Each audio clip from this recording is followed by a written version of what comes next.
Our next presenter is a 15-year veteran. From a combat medic to drill sergeant to musician, chose to end his 15-year career in 2003 rather than participate in the invasion of Iraq.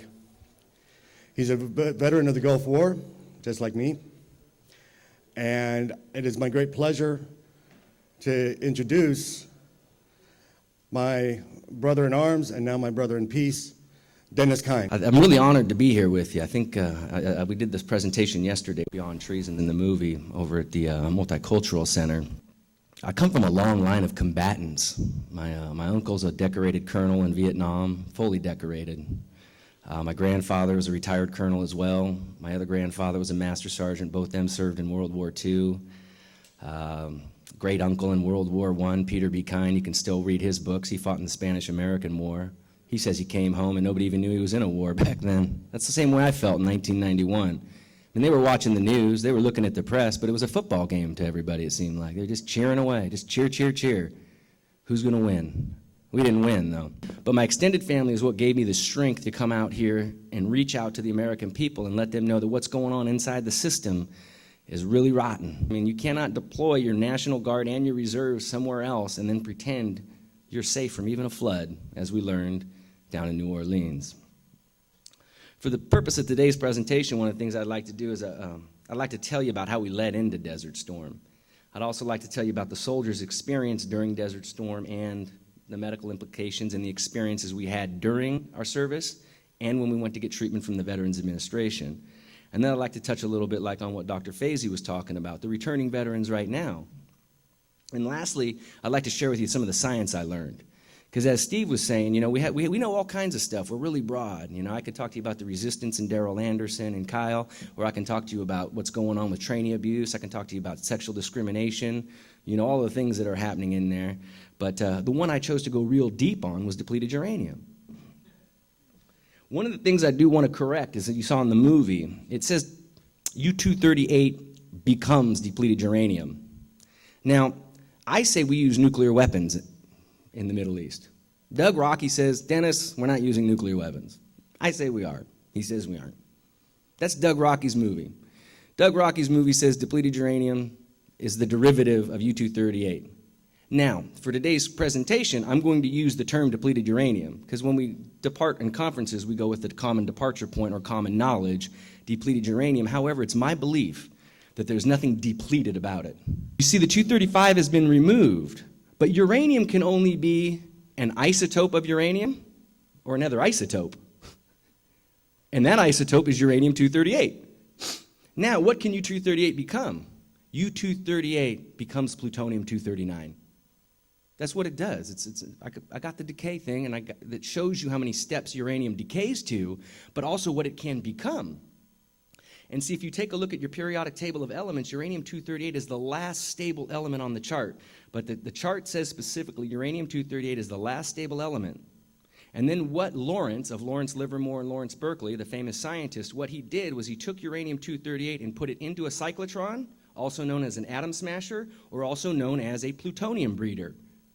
The first one of those was on Hunters Point in San Francisco, California, which is about 40 minutes from my house. There's a black population there that was moved out of the Fillmore because they wanted to gentrify the Fillmore, and now the black people in Hunters Point have cancer, SIDS at incredible rates. That was the first cyclotron, first plutonium breeder right in Hunters Point, and that's what U-238 becomes. It becomes Pu-239. To the presentation. In 1990, August 2nd, 1990, Congress, by their own declaration, has declared a war. 2 August 1990. If you open up the Veterans Book, for handbook, I think it was a handbook, the benefits of veterans, what you learn is that Congress declared the Gulf War began on 2 August 1990 and will end on a date to be determined by Congress. See the tension there? It's the same war. And in between these years, we've pelted thousands of tons of uranium, had sanctions, and quite frankly, these guys are guilty of genocide. And it isn't Bill Clinton and it isn't George Bush, it's both of them. This is a government that has gone astray from its commitment to humanity. And one of the things that happened on 2 August 1990, I was part of the first medical unit deployed to the Middle East. It was the 690th Ground Ambulance Company. And we deployed from Fort Benning, Georgia, because we had Humvee ambulances. And when we got there, we sat in what's called Cement City. And Cement City was near the port of Dhahran. And what that means is we sat there for 90 days waiting for our vehicles to get there that we had loaded on a ship in Florida. They ran into the same problems we ran into this time. Turkey wouldn't let them come through, so the planes weren't everything was logistically horrible. So for 90 days we had our time in Cement City. And for anybody who wants to verify everything I'm about ready to tell you, General Schwarzkopf writes it in his book, It Doesn't Take a Hero. So I'm just quoting him almost. And there's a picture on the very first page of the cement city we lived in. Now, at this cement city, we weren't allowed to take pictures. We weren't allowed to do anything. We sat there.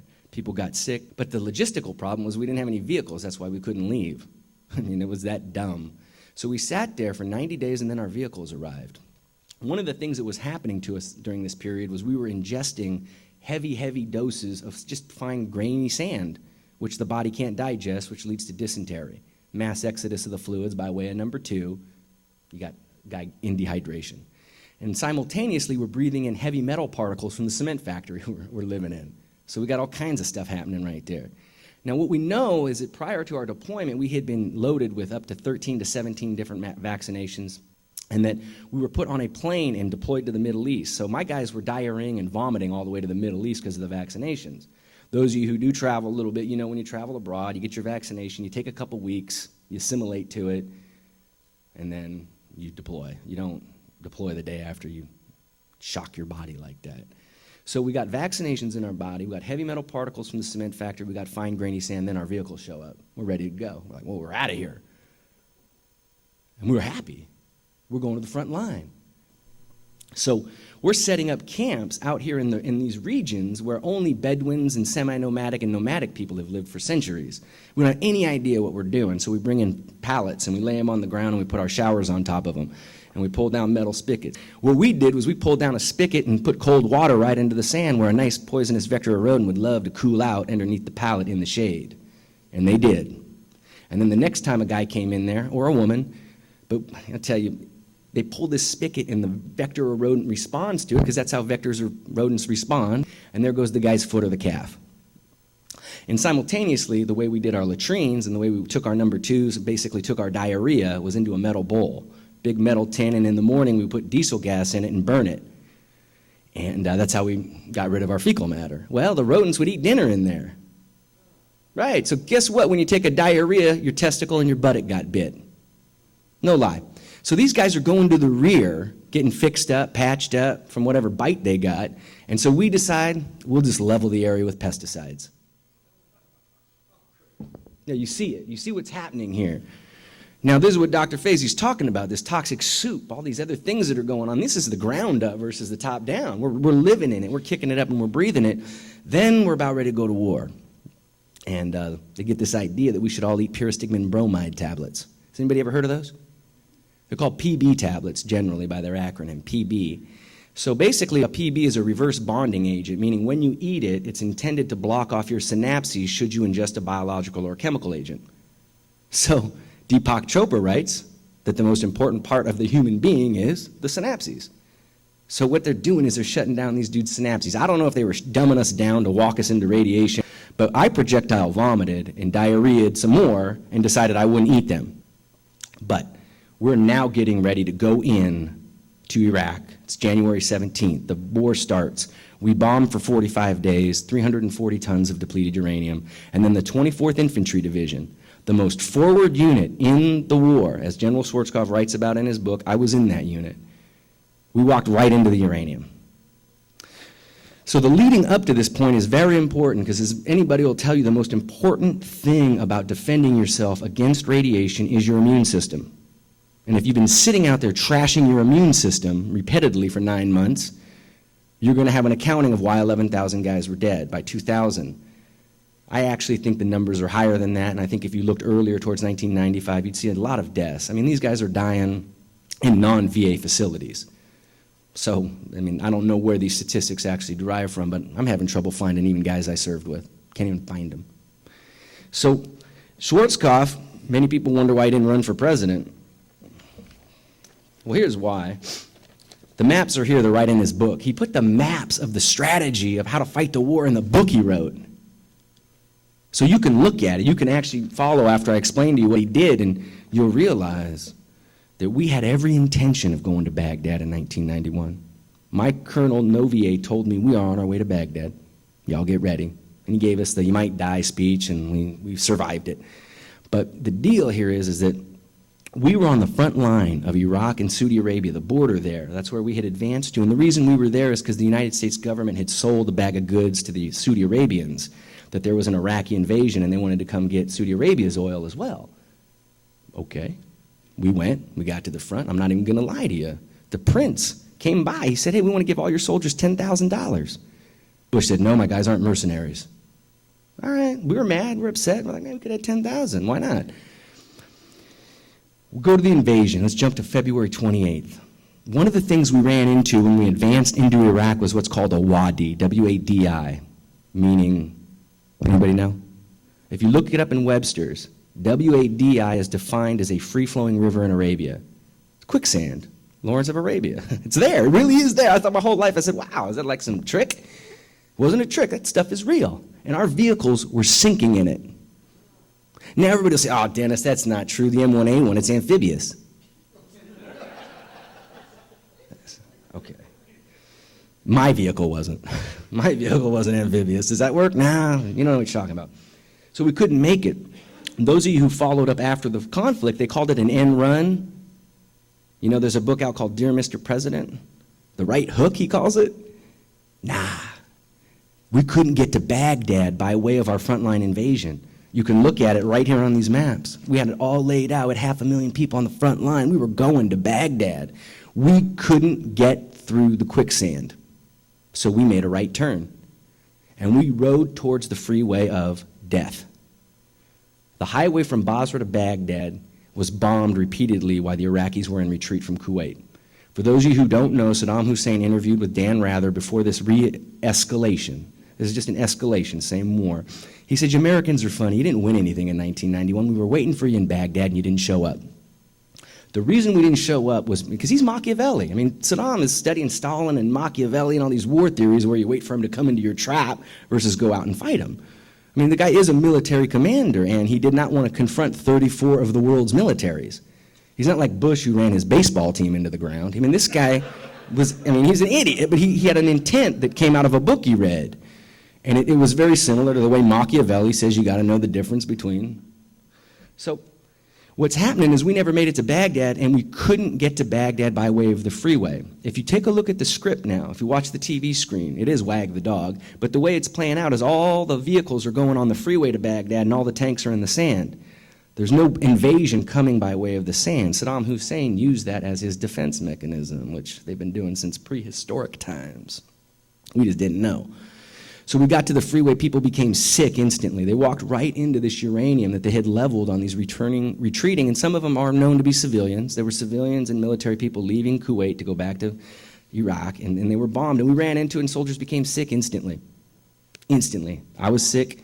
I got back through King Khalid Military Center, and as a medic, I'm looking at the guys coming through, and I'm like, whoa. Now remember, there's 500,000 guys on the front line, and women. And I use guys like in Spanish, you know, inclusive. I definitely do not mean to neglect the atrocities that are occurring to our women on the battlefield, from rape all the way to the uranium exposures. And this is a side note, because the women want to go up and help people. They get more exposure to uranium than the guys who want to sit back and play cards. And that's true. And that's coming out of Felicity Arbuthnot. She found more medical women sick than medical men. So the soldiers walk into this thing, they become immediately sick. We're pulling back through King Khalid Military Center, and we're seeing these guys like this.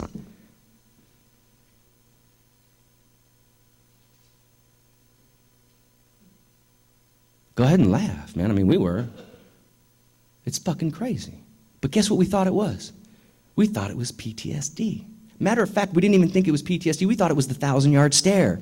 Vietnam vets, 1,000-yard stare, you familiar with it?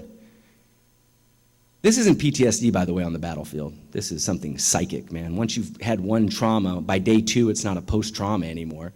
It's called redundant, repetitive. It's not PTSD after day 1. After day 1, it's down here in your bones, and you live with it forever, and all of a sudden, you don't have anything to say about it. Well, that's what we thought we were looking at, but it wasn't what we were looking at. See, we thought we were looking at it because we figured these guys had been in battles that we didn't know about. I was looking at these guys and said, okay, these are hard-charging troops. They must have been in some battle somewhere that drove them to the state of thousand-yard stare. That was the only diagnosis I knew as a medic to provide to anybody. And what we ended up doing was the whole units moving from the rear were replaced by engineer battalions and medical battalions on that highway to clean up the mess we had created. And that's why the images and the photos of the highway of death are they're not out there. I mean, Life magazine ran one of the guy's skull sticking out of the window one time. But there was no mainstream media who ever made it there to look at that. The engineer battalion dug trenches on the side of the road and buried it. And so when you look around, you think about mass graves being pulled up, you better ask yourself who really did it. So we did that. So we ended up retreating, and in my perspective is that we talk about these levels of radiation, gamma, alpha, and beta, the guys were exposed to all of them. But the guys that went up there afterwards breathed in these particles for 6-7 months.